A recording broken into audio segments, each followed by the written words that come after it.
announced that I would leave Russia. Like, even my Twitter followers didn't really support me. One of them tweeted at me, he said, "No one needs you there. You won't be a comedian in Europe. You will end up driving a taxi."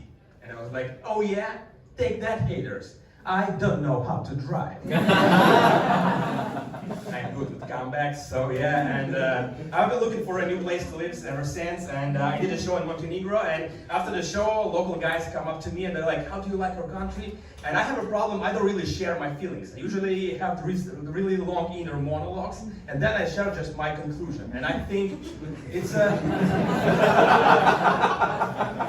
And I think, oh, it's a beautiful country, but it's too small. I guess it would be boring to live here, so I prefer to have a career in Europe or in America, but I could retire and come back and spend my last years here in Montenegro.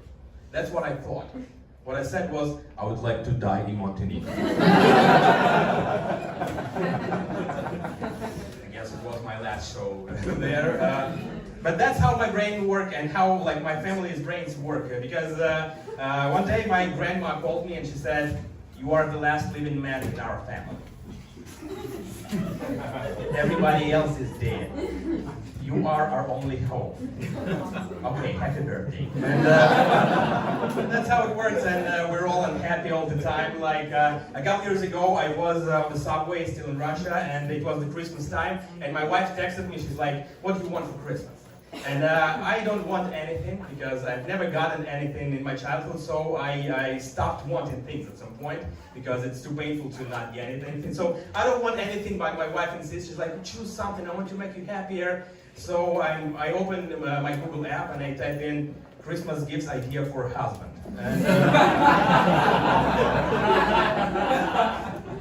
And I'm choosing my gift on this website with knives. For some reason, knives are a good gift for a husband. I don't know why. And at some point I realized that some guy is sitting next to me and he's staring at my phone. And I'm still in Russia, and it's a very homophobic country, and I realized that I have to explain myself. So I turned to him, but he's smiling. He's like, "So you gay guys have the same problems?" I'm like,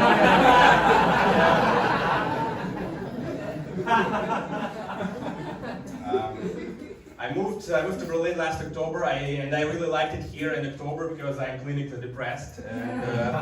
And I thought that everybody was clinically depressed in October, but then the spring came and it became sunny and warm and people were smiling, and I'm walking around and I'm like, "You fucking traitors. I thought we were on a team. I bet you're fucking happy, I fucking hate you." But mostly I really like Germans because they are very disciplined. Like, I live in Neukölln and my neighbors are German, which is rare. And a couple of weeks ago, they were fucking through the whole evening, really, really loudly. But they stopped exactly at 10 p.m.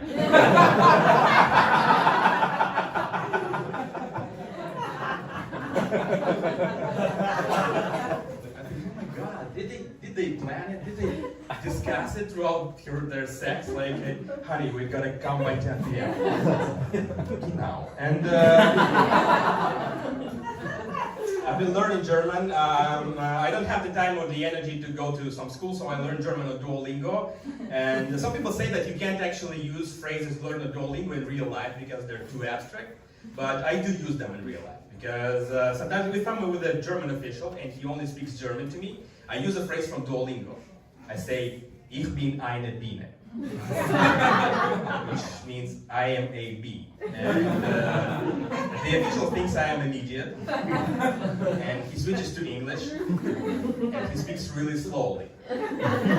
He says, "Sir, could you please sign this document right here?" And I say, "Ein Hund und eine Katze." Just go away.